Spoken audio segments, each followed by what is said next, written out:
I don't know why it's doing it like this, but how about like that? That's how at least it looks for me.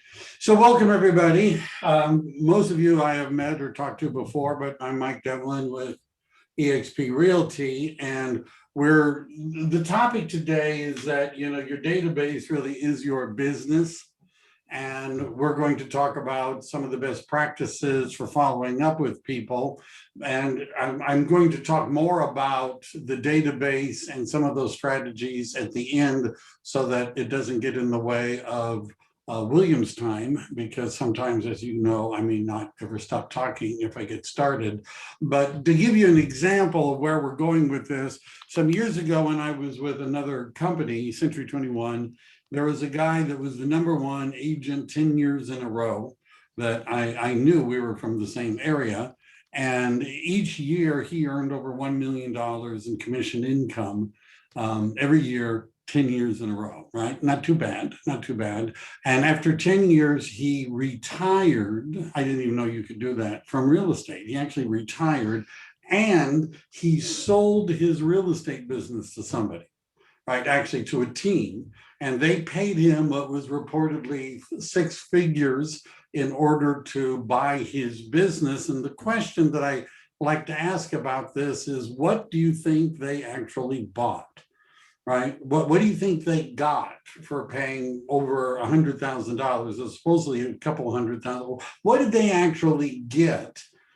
His open house signs, his unused business cards, sign writer stacks and things like that. What did they actually buy from him? And the answer is they bought his database, right? They bought his database. And in addition to the 6 figures up front, there was residuals for years later based on the database. And so one of the things that you're going to find is that real estate agents that are very successful generally have a database and they use it and they follow up. And so my question for all of you is, if you were going to sell your database today to somebody, how much could you get for that? How much would somebody be willing to pay to have your database? And if you're like shaking your head saying, no one's going to pay me anything for my database, well, you're in the right spot, right? You're in the right spot. So we're going to start with William Grader. I want to introduce William. He's with Be Known University, and he could, tell more about himself. But some of you have, Brian Clark has done a couple of sessions. These guys are really good at what they do. And he's going to talk about how to set up systems in kvCORE as one of the CRMs that they teach on. And I'll just stop talking and let William take over now. Awesome. Thank you very much, Michael. My name is William, and I help oversee, and I'm a co-owner with Brian at Be Known University and Be Known Advertising.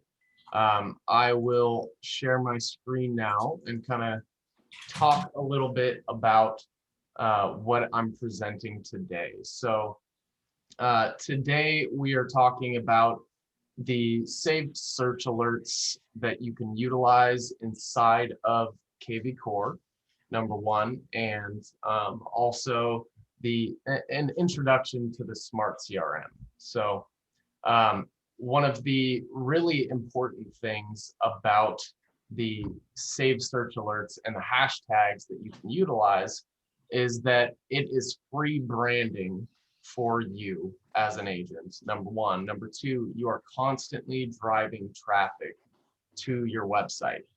And in this day and age, that is one of the most important things that you can utilize, in my personal opinion. So let's dive into that. What are saved search alerts?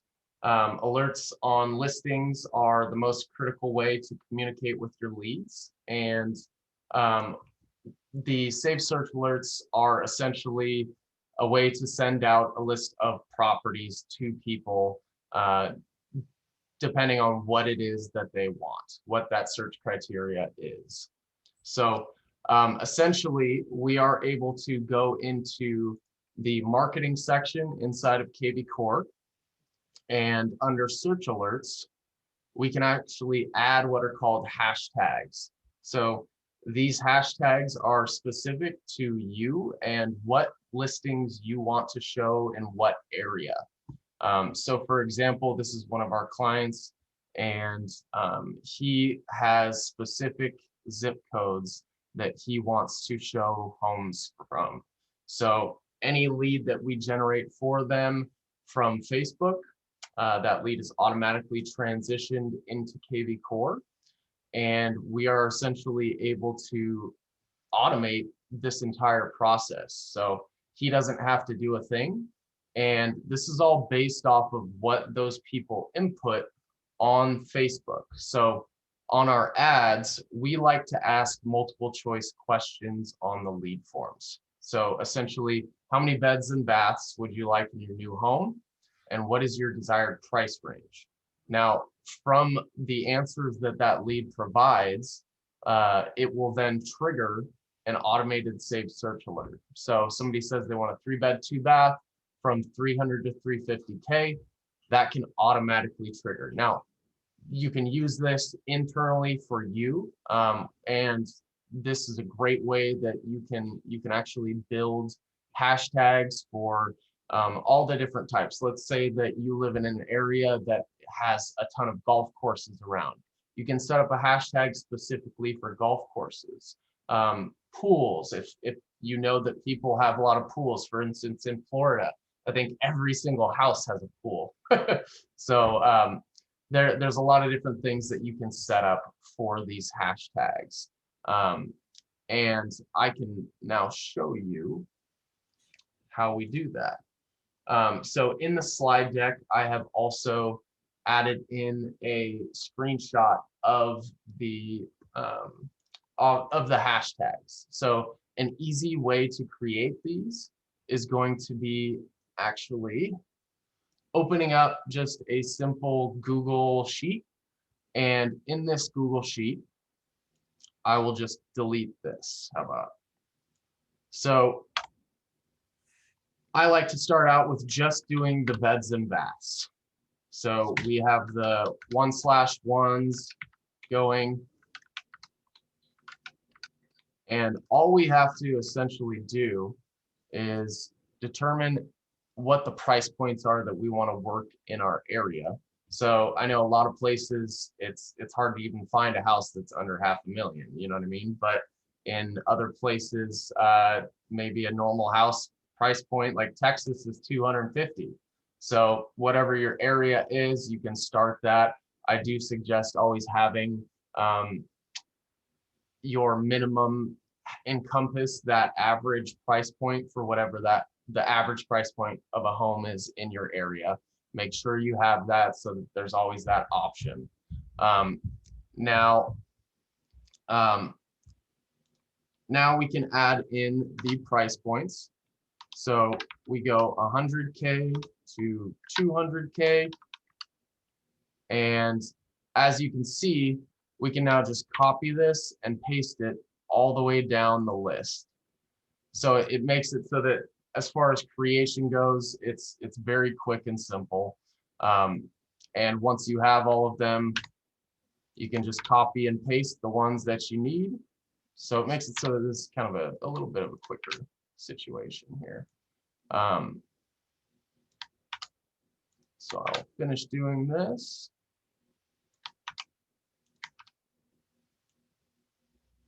So are you doing this for the creation of hashtags or for the Google Forms or both? This is for the creation of the hashtags. All right. Yeah. Oh, I see.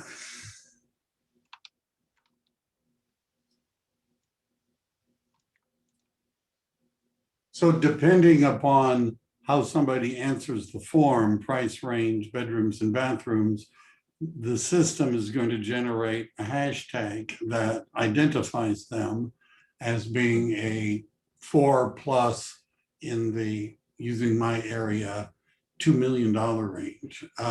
Exactly. Yes. So for you, you can do the 1 million to 1.5, 1.5 to 2 million, 2 million plus. You can create these hashtags to be whatever price point it is that you need for your area. And it really, this is just an amazing way to brand automatically on autopilot. You don't touch a thing, you create it once and you never have to touch it again. The only time I tell my clients to edit is after they've had the conversations with that lead and there is something extra that you have to edit. So for example, our idea is just a base. We're going to add in the zip codes or areas. One sec. All right. So the point of this is that if you create it right, it'll automatically know what kind of properties to send to people and what follow-up. Yeah, I was just killing time while you were. Thank you very much. Appreciate that. Yes, so now I can switch back into here and create an alert. So as you can see in here, our client has a specific set of zip codes that he wants to focus on. You can do this for whatever areas that you need, but essentially you are going to copy the hashtag and you would start at the minimum, go up to the maximum, but you're going to do every single one of these options, every single one of these variables. You do the 1/1, 2/2, 3/2, and 4/3. So you're going to copy that and you're going to paste it in. So you would then click enter and you have to make sure that it selects this and creates the bubble. You can then add in the location. So whatever this location is you want, you can, the thing that I love about Safe Search Alerts is that you can go as far in depth as neighborhoods and small areas.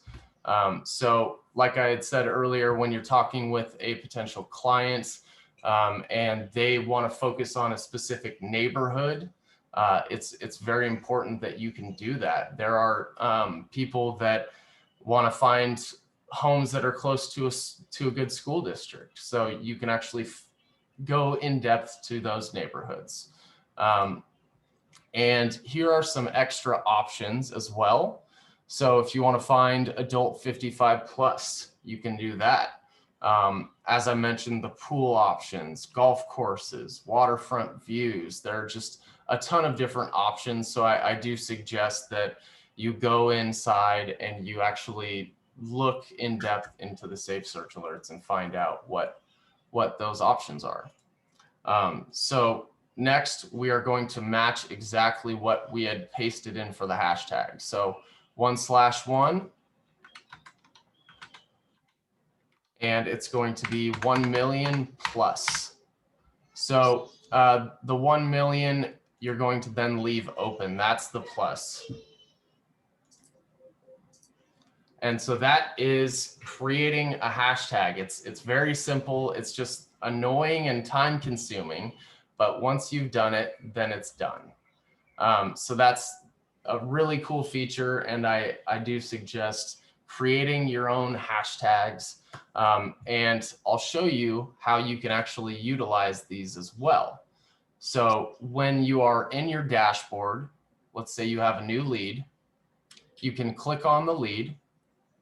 And under more actions, you can then add.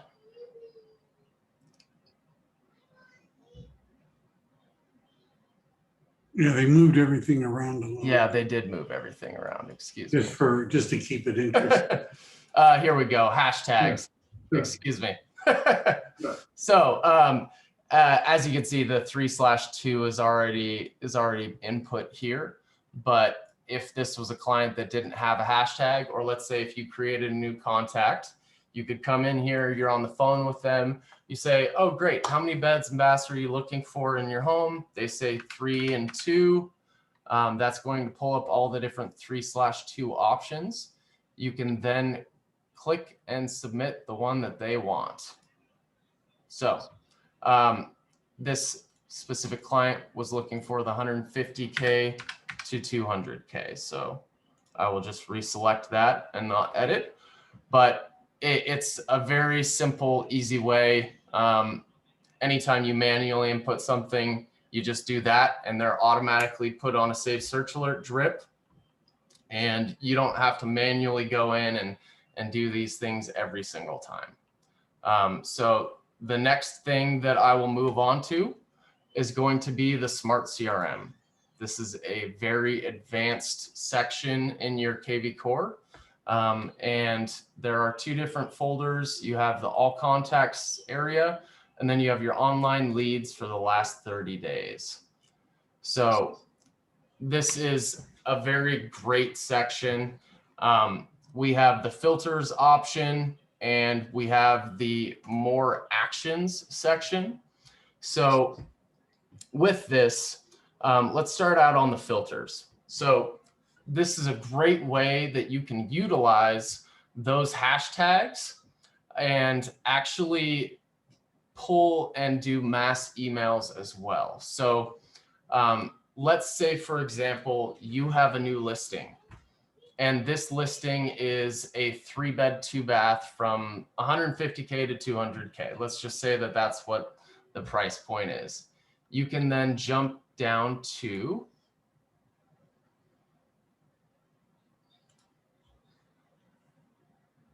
contact detail, and you can go to hashtags, and we go 3/2, 150K to 200K. So we are going to select this hashtag, and we can now apply filters. So this is going to pull up our client has 43 different people that we brought in through Facebook ads that are searching for this exact search criteria.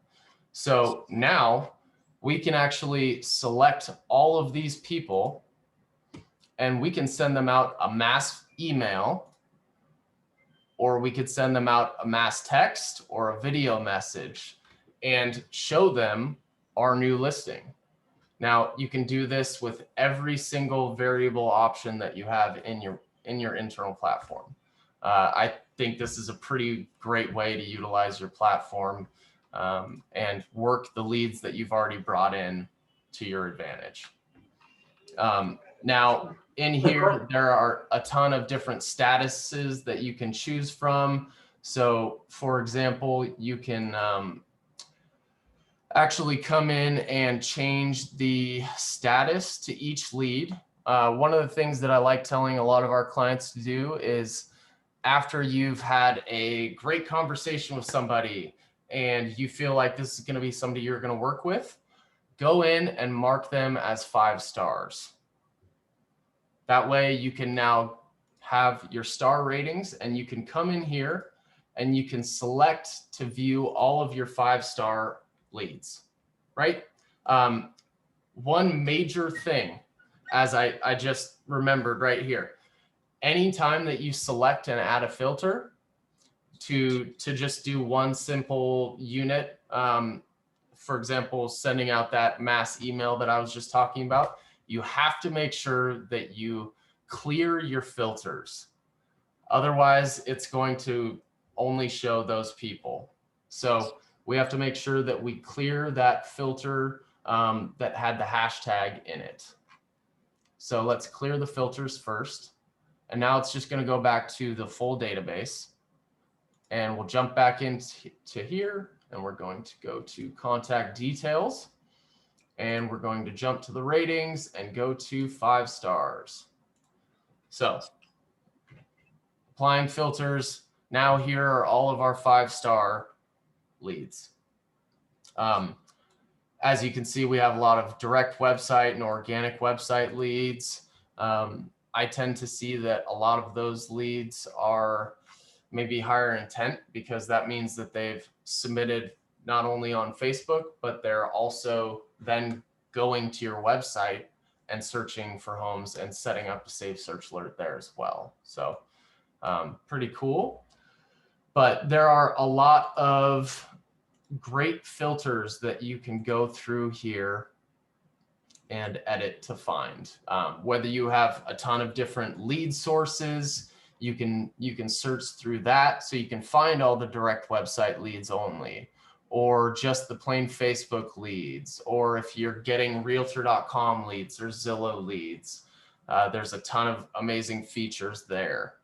So under more actions, you can add tasks to yourself. So let's say you want to add a task to remind yourself that all the 5-star clients, you want to call through them all in a week from now. You can add a task to yourself and the system will remind you.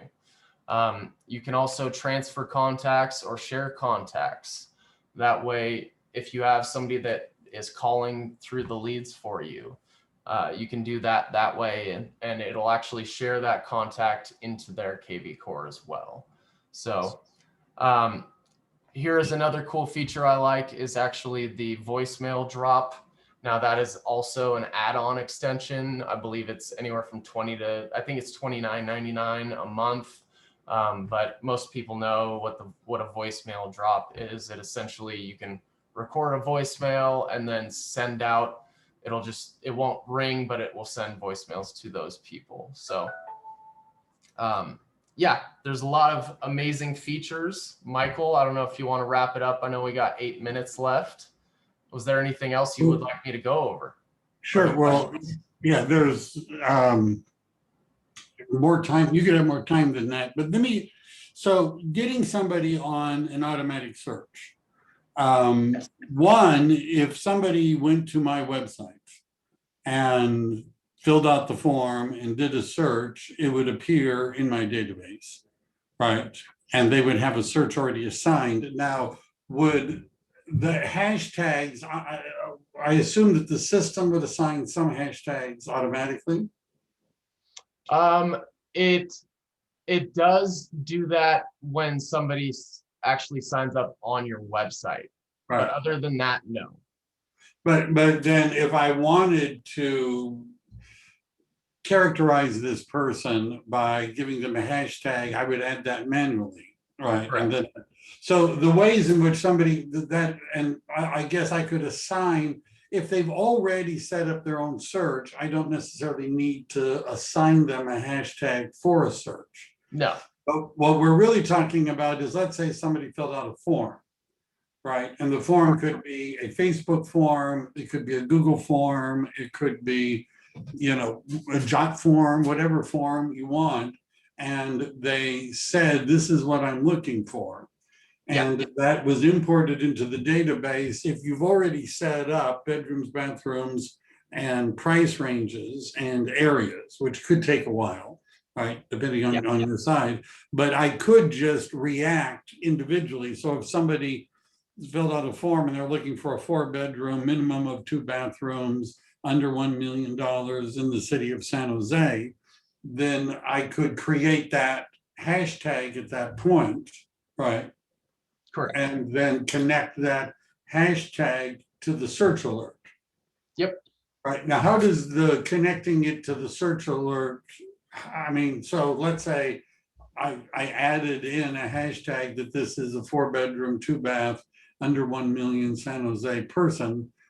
How does it go from me adding the hashtag to them getting the alert all the time? Definitely. So let's jump back in here. So inside of the Save Search Alerts, actually, when you're setting them up, you can actually determine the frequency that you want these to be sent out to each person. So you can set them up on daily. The frequency usually automatically will be set to daily. But if you want to have that twice weekly, once weekly, twice a month, or monthly, you can create that. As soon as you add that hashtag, the email is automatically sent out to that lead. Now, another amazing feature that I can show you is, let's jump into a client that actually already is set up on a Save Search Alert here. So let's go to Debbie Bob.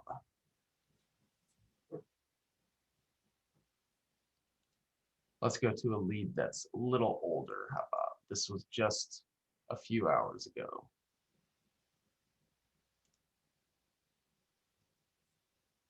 Okay, so right here, You can actually, this is an amazing feature in kvCORE. So these are the automated saved search alerts going out, and you can actually tell when the client has opened up the email and viewed the different listings. So essentially that means that you can tell when people are going back to your website to look at these listings. I think that's a pretty amazing feature as far as data tracking goes. All right. We're getting a couple of questions. What do you mean by creating hashtags? That may have been an older question. Not everybody spends their mornings hashtagging, I guess. Yeah. Do you want to just, and then I also wanted to just be clear, because it's without zooming in a little more, I couldn't really see, but in the search alert, let's say I created a search alert, do I in that alert put in the hashtag? Say that again. So I've created a hashtag, 4-bedroom, 2-bath, San Jose, under 1 million. I create a search, 4 bedrooms, 2 baths, San Jose, under 1 million. Is there a place when I create the search that I put in that hashtag that connect the search to the hashtag? No, it just automatically triggers. It knows that if I have the pound sign, that's the hashtag sign, and I say 4-bedroom, 2-bath. Yeah, as soon as you apply that hashtag to that potential client, it automatically triggers. Right, it knows what so does Correct. that mean I have to use special formatting for the hashtag so that it can read it? I just can't type out. I mean, I know the hashtags all have to be lowercase, they all have to be no spaces between them, right? So as I showed, you have to just make sure that when you input it, that it creates this border and has the dark kind of encompass. That's how you know that it fully has taken, I guess. All right. So yeah, and the question about hashtags, let me just, if I got this wrong, William, just correct me. But so the reason we're using hashtags is that it's a way of essentially labeling a contact and then connecting that label potentially to a particular event or action.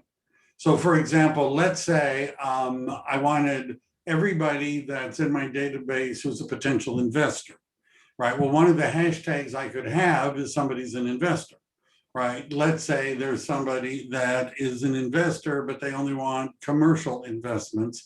I could create a hashtag that says commercial, as well as one that says investor. And when I'm starting to filter, I could then pull up all the investors that have that. Think of it as a label, right? And all of the investors that also have the hashtag commercial.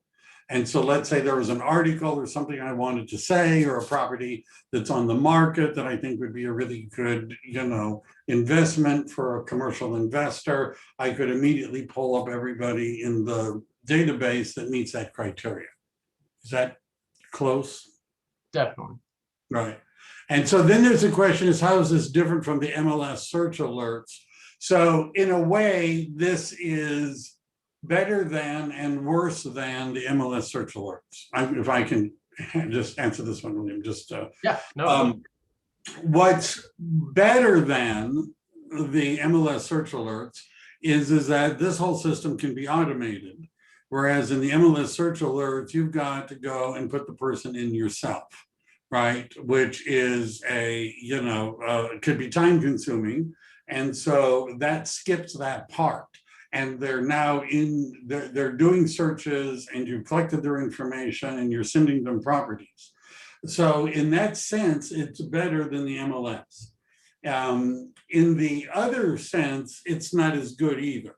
And the reason it's not as good either is because if I ran a search in the multiple listing service, we're in an area that has a thing called Alliance, as much of California does, which means a bunch of MLSs share data, which means I'm in San Jose area, but I could set up a search alert for Sacramento through the MLS. right? Because we have reciprocal access to MetroList, which is the Sacramento Valley MLS. That's not going to work on my website. And the reason it's not going to work on my website is because my website search is really just designed for what's in my MLS and doesn't necessarily include the alliance searches. So the way I explain it to people, and I know that this may be heresy, don't tell Brian, but the way I explain this to people is that I would say using this system and all of these listings that we're looking at, think of it as bait. And it's so they can nibble on the bait and we can get them maybe into the boat. Right. But once they're into the boat, then you club them with, no, that's something else. So once they're in the boat, what we want to do is to have an appointment of some sort of a more conversation about what's going on and how we're working together. And I'm going to be on your side and you're going to work with me exclusively. And by the way, I'm going to then set them up in the MLS. Right, into a search that's much more comprehensive and includes more areas. But the MLS doesn't have good bait. In other words, it's not easy using the MLS software to advertise a property and capture people's information easily if they're interested. That's not an MLS functionality, but it is a kvCORE functionality. And by the way, the MLS says they're working on turning on the alliance through what's called IDX, which is what we're looking at. And if they were to do that, then that would make this work a lot better. But right now, we're not doing this because necessarily we're going to sell them one of these houses. Right? That's not really why we're doing it. We're doing this to get them engaged so that they're in our database so that we can have conversations and communicate with them. Absolutely. And when you also drive people with retargeting campaigns, the more that you drive people to your website, the more they're going to continue to see you as the local realtor in your market. And the cycle just continues and continues down the road until those people are finally ready. So this amount of traction, let's just look at the property views on our client's website just in the past week. I've been waiting for a long time for the MLS to catch up and allow the IDX component to do a broader search. But so let me just, some of you may have been here a week or two ago when we were talking about landing pages. So what we could do, there's something called an IDX squeeze page. And what I've seen being done successfully is that you pick out a search that sounds too good to be true. An example would be a San Jose property, 4 bedrooms, 2 baths, under $1 million in the city of San Jose, right? I'm just saying that there are not a lot that are in that criteria, particularly in some of the nicer areas. So if I created an IDX squeeze page that was about, here are some properties, they're 4 bedrooms, they're 2 baths, and they're under $1 million and they're in San Jose, and I push that out through advertising or however on social media, and people clicked on it and then they reacted to it and filled out the information, I already have a rough idea of what they're looking for. Right, just because of the nature of the squeeze page that they clicked on. They're probably looking for 4 bedroom, 2 bath homes under $1 million in San Jose. I'm just saying, I'm going to go on a leap, with that. So then I would create a search alert, if I've got this right, an automated one. So when somebody fills out that form, it hits the system automatically sets up an alert and starts sending them properties, right? Yep. Absolutely. And another amazing thing that we're doing right now is we're actually running traffic ads. And I'll show you here on our client's site. So every kvCORE site actually has this "What's My Home Worth" valuation tool. And one of the really cool ads that we've been running lately is a traffic ad driving people to this home valuation landing page. So traffic ads actually drive about 2 times more the amount of reached impressions than a normal lead generation ad would. And so we're getting a few thousand views a day by people with this ad, and it's allowing for the homeowners to find out what their home is worth. And it's a very non-invasive way, because all they have to do is type in their address and their email. They don't have to add in their name or their phone number if they don't want to. Now the option is there for them to add, but it's in a non-invasive way for them to do that. And that information is automatically added into your kvCORE, showing that address got a home valuation. And then we're having our clients send out mailers to those people's homes. So pretty awesome stuff. There's a ton of different angles that you can utilize landing pages and squeeze pages for on kvCORE. So the landing pages are not necessarily property specific, right? In other words, it would be, what's my home worth? Or what's going on? What are some other examples? It could be just listed, right? Financing, right? And so join our team. I have one of those. So by traffic ad, you might want to explain that. You're referring to a term used in Facebook advertising. That is a type of Facebook ad, and essentially you're just driving traffic to a specific location. So to a IDX squeeze page or landing page. Yeah. Just a section on your website. That's the main goal of it. So of these different landing pages and squeeze pages, which do you see? You mentioned this one.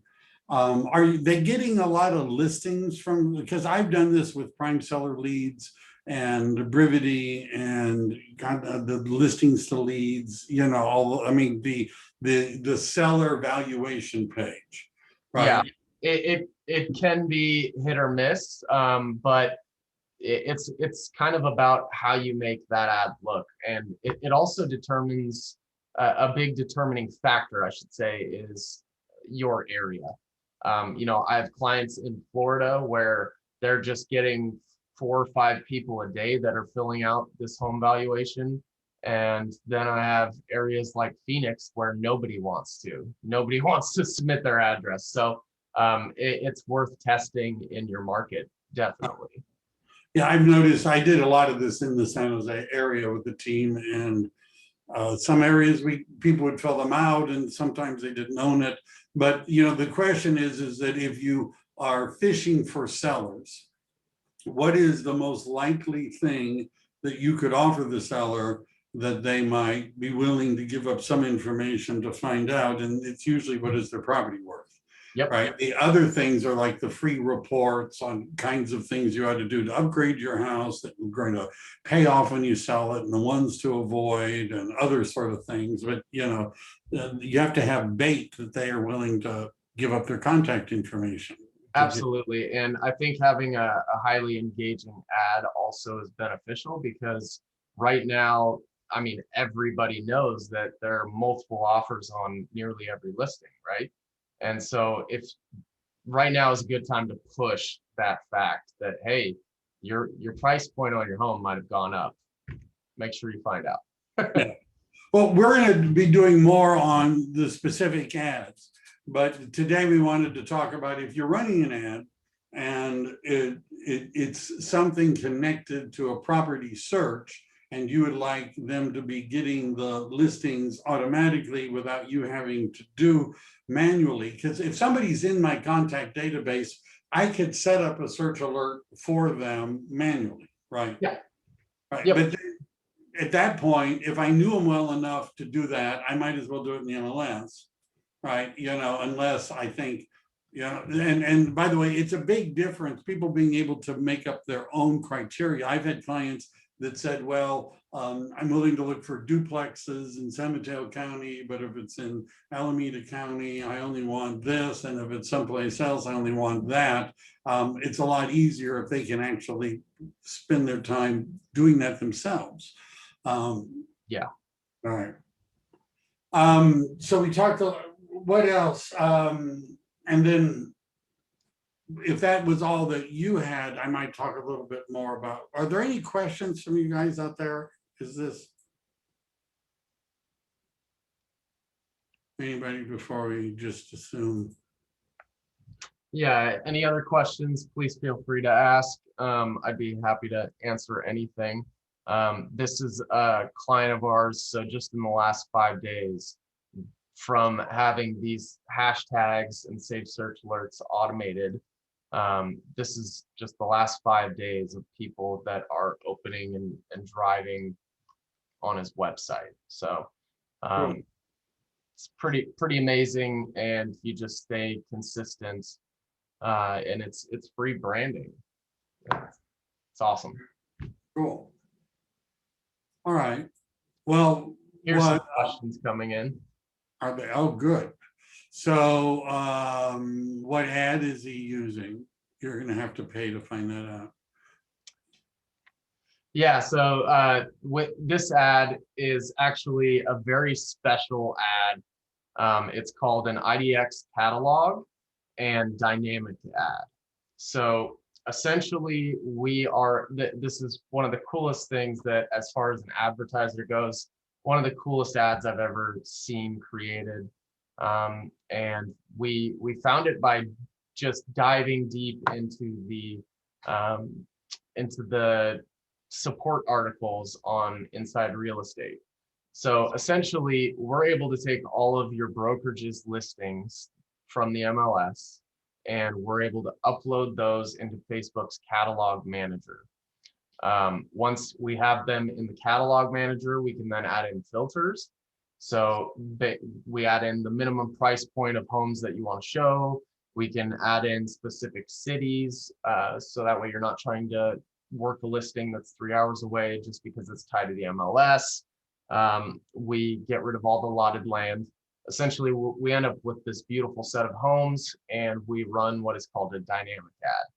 And that dynamic ad automatically updates according to what people are searching on your site. So somebody goes and they search a $300,000 price point home, that dynamic ad automatically will update and show that same person, whether it's a day later or a month later, that those type of homes. So it's a very sophisticated ad, and people really enjoy seeing the newest listings in your local market, right? There are a ton of ads out there that are just basic and just generic listing ads, seller ads and stuff like that. So having it be, here's all the newest listings, people really love it. Next question is, what is the point of putting this system together? To sell your clients a home, or to have a database / CRM that you can then sell your business? There's a middle ground between those two. Yeah. Yeah. So in fact, some of the things that I might go over is there's a sometimes referred to as a funnel, sometimes referred to as a pipeline. Yep. Right. And at one end, I have a graphic coming up, there are leads, right? And if you think of it as the fishing analogy, right, you have to have bait or something to attract the fish, right? That's what we're really talking about when we're talking about running ads, squeeze pages, landing pages, is how to attract the leads to our system.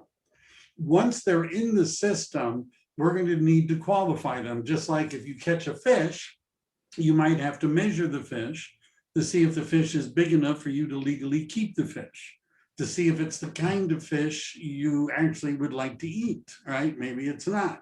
So the first part, what we're talking about is, and when we did catalog ads and some other ads in some past classes, but and we'll be redoing those things again, but once we just want to get them into our pipeline, right? And then once they're in our system, we can determine whether or not they're a real buyer or real seller and what they're really looking to do. Now, the goal of doing this is to make money sooner than later, right? That's really the goal, because we're not going to be able to sell our business unless our business is making any money. And we're not going to be able to make any money unless we have clients, and we won't have clients unless we have appointments, and we won't have appointments unless we have leads, and we won't have leads unless we're doing something to get them. Right. And so eventually, once you're making so much money, you can hire a team and everything. And eventually you could sell your business, but we're maybe a little way from getting there. Right. Yeah. Yeah. Any other? Why don't I just spend a minute then? And if there's more questions, we can come back. But I was going to share, I think, my screen. Yeah, absolutely. Here, I'll stop my screen share. Yeah, I think I've got it set up. So this is a handout you've already been given a copy of, and I'm not necessarily going to go through everything, but I have videos already about this. But, one of the things that's been enlightening for me is I do commercial real estate as well, and I recruit people from the commercial business. And commercial real estate agents do not understand why residential agents do not have a database. They don't understand it, right? Because they do, right? And they spend time looking at the database and going through the people and seeing who's doing what they're doing and contacting them and following up. And I've noticed that many residential agents, they have a cell phone, right? But they don't really have a database. They don't have a system. They don't have a structure. They don't have an organization. Now, one question you should ask yourself is, how big is your database? And if you're starting off with the question, what's a database? Then, it's not very big. And what I have noticed is that agents who get up to about 2,000 people in their database are generally doing very well as a result. And you can see that if you don't have 500 people in your database, it might be a good idea to make a plan or a commitment to grow whatever you've got now to add 50% in the next 3 months. Right? You might want to, depending on where you are, you might want to have an actual plan as to where you want to be in order to, and how many leads you need to get a closing. That depends upon you, and it depends upon your database. But even at a 5% return, if you have 1,000 people in your database, that would be 50 closings, which would probably not be too bad. So an example for people that you already know, sometimes referred to people that you've met, would be an example of a plan, is you might want to grow from wherever you are now, let's say 250 to 750 people. Let's just say that was your goal. What that really means is that on average, on a 5-day work week, you're going to be adding 2 people a day, right? That's all that you would need to go in a year from 250 to 750. And when you're putting people into your database, one of the things that you might want to think about is, how likely is this person to buy or sell something?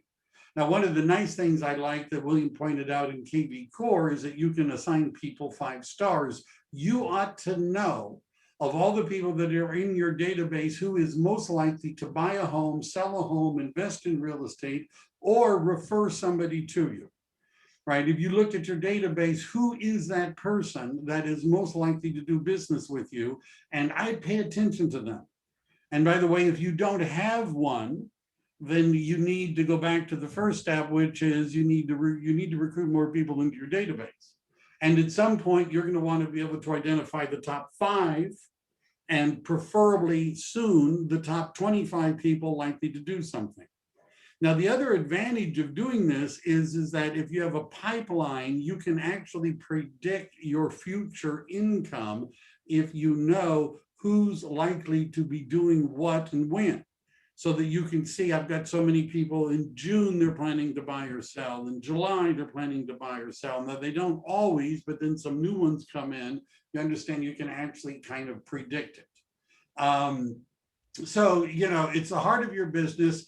The thing about a database is a customer relationship management system is, number one, you can take notes so that when you talk to people, you can type into the system notes so that when you talk to them again, you remember their dog's name, and their children's names and where they were last month and and what you talked about last time.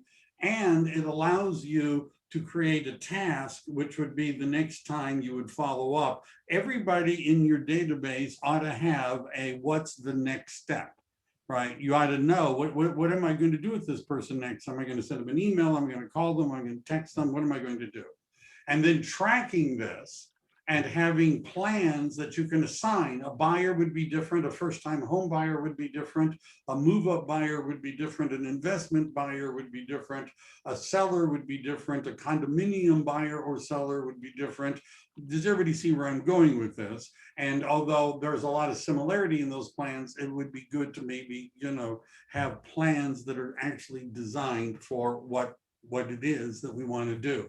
I've said this in my other sessions. My biggest problem with real estate agents' databases is they don't have enough data, right? They don't really know. There's a name in the set. They don't know if they're a buyer or a seller or investor. They don't know what area they live in. They don't know if they own a home or they rent a home. They don't know if they're an unemployed, bankrupt, convicted arsonist. They have no idea who the person is, and they just send everybody stuff all the time. Right? If we had more data, we could target our communications.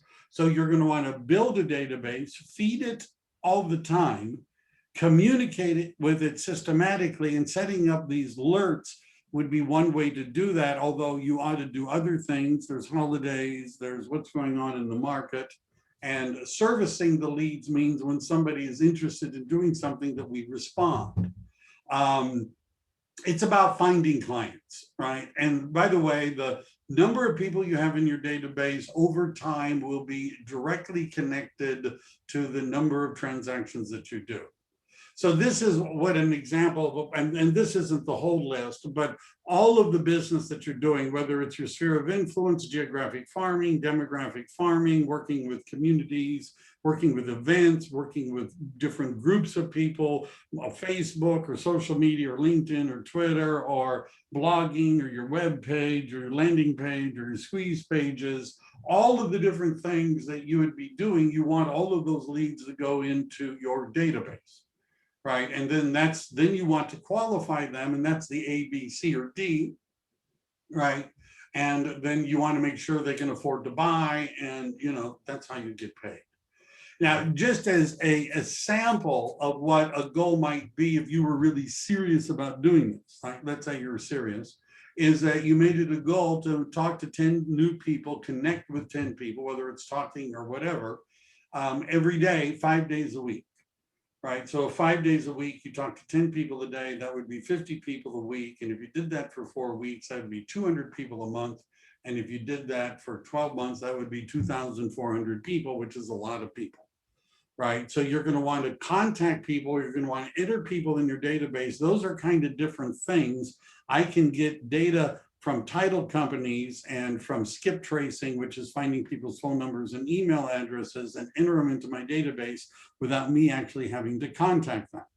But in addition to entering people into the database, I ought to be making contacts with people on a daily basis, writing them a note afterwards, a handwritten note, because people don't get them very often and they're like, surprise. And by the way, on a regular basis, we'll talk more about that. So all the different people that you've ever met, you're going to want to put into it. You want their name. You need to know, do they own, do they rent, where do they live, what their phone number is, their email addresses, if they have a business card. This isn't all of the data, but there's a lookup in kvCORE where you can find them on social media. You're going to want to do that. If they're on LinkedIn, you're going to connect. If they're on Facebook, you're going to follow a friend. You get the idea. And part of the having conversations with them is so that we can find the data that we really would like. We'd like to know their birthday. One of the things that kvCORE will do, and there's 2 easy date-based campaigns, is the system will send a happy birthday greeting to everybody whose birthday you've put into the system if you set it up. And if you sell somebody a house, the system can automatically generate a, hey, congratulations, it was a year ago today when you bought your house, right? And the more I know about people's hobbies and interests and children, For example, I notice when there's back to school things, real estate agents send everybody in their database back to school stuff, whether they have children or not, right? You just hit everybody, everybody gets everything. That may not be the most effective, right? You know, I mean, sending people that aren't mothers, Mother Day greetings, and people that aren't fathers, Father Day greetings, and people who don't have children back to school stuff might be not been spending enough time figuring out who the person is that we're communicating with. And what we're talking about today and what we're going to be doing more of is the systemization of what we do when we get a contact. What actually do we do? And to have something that is predefined, repeatable, automatic, that's what the hashtagging is about. So if I know that somebody fits this particular criteria and I've created a campaign and I even an alert for properties and I connect it to the hashtag and I put that hashtag in the system, it'll be automatic, systematic, predetermined. And other things you could do, many of you have heard me that you ought to be spending time making relationships with vendors. And do the vendors ever have sales? Do they ever do discounts? Are they ever want to do a promotion? Those are all things that you could share with your database that might give your vendors some business, so they might give you some business. Videos, one of the things that you can do is have, like some of you know that I have certain lenders that talk a lot. By the way, I'm showing property. I'm showing property to buyers that I got from lender referrals, right? So these are different. This is not an exhaustive list, but these are just things that you could do. The starting point, though, is you need to make a commitment that you're going to have a database, right? Let me just, I think that's enough for that. Let me just stop that. So you need to have a commitment that you are, in fact, going to have a database, right? Now, by the way, even if you're part-time, even if you have another job, if you would ever like to go full-time in real estate, you're going to need a database, right? And you ought to start now. Everyone you know, everyone you meet, every vendor, you understand what percentage of the American public now or in the future is going to buy or sell real estate or know somebody that's going to buy or sell real estate? That's pretty much everybody. Right? So that means everyone you know and everyone you meet is a potential client. Start with them and get them all into your database, right? Find out if they're really serious about buying something or selling and put them on a campaign that's appropriate for that. Those are the people you know, right? But once you've gotten all the people you know into your system, now you have to add in people you don't know. And that's because probably most of you don't know enough people to make a career just out of talking to them, right? You know, if you do, that's wonderful. But chances are you don't know that many people. So in addition to the people you already know, you're going to need a plan for people you don't know. Are you interested in working a geographic area, a demographic group, a price range, what is it, right? What is the niche? And then we would begin by creating appropriate landing pages and squeeze pages. One of the things I just want to say, agents are always talking to me about what does their web page look like? Nobody cares what your web page looks like, right? You understand? Very few people are ever going to go to your web page and sit there and look at it or do stuff on it. I'm sorry, that doesn't really happen very often. What does happen is that you can create a specific page, like a landing page or a squeeze page or something that has something that's better bait than just your general web page, and you push that out. Now you're much more likely to get nibbles than just saying, well, I've told everybody what my web page is. I don't understand why nobody sold their home yet, because I'm sure they would go there and look and figure out where that part is, right? So when you're talking about people you don't know, you need to target, who am I going to be going after? What is the message going to be, right? What is it I'm going to offer them such that they're willing to give up their contact information and connect with me? How am I going to follow up with them, right? How am I going to market it? right? And then my suggestion is you start with 1 or 2 or 3 of those until you get that system down, then add another one and add another one and add another one until pretty soon, you know, you're retiring and selling your database to somebody. But if you always want to be a low producing amateur real estate agent, you may not need a database, right? You may not. But if you would like to make a lot of money in real estate, everybody I know that's making a lot of money has a database. They know how to use it and they work with it, right? And now if you're with EXP or other companies that have access to kvCORE, the good news is you already have a very sophisticated system that'll probably do more than you're ready to do for a while, right? It's going to be a long time before you outgrow kvCORE. If you're not with EXP or a company that offers that and your system doesn't have something like it, reach out to me. We ought to talk because we need to hook you up with something that works better.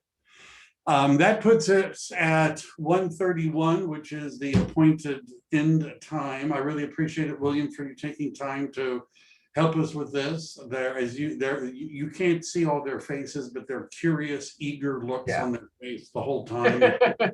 No, I greatly appreciate it, and glad to be here. So. All right. So thank you, everybody. There'll be a recording of this later. If you'd like to get more information, reach out to us. And by the way, if you're interested in talking to William about, and I assume in your handout you had contact information? I didn't actually. No. So what we're going to do is everybody that's registered will be sent a follow-up. If you'd like to make an appointment with Be Known University, you could Google search that. But we'll be turning over. We'll let you know. How about that? My email is also very simple. It's just william@beknownadvertising.com. Yeah, but we'll send you all something so that you can hook up. Thanks a lot, everybody. Have a great day. Have a nice day.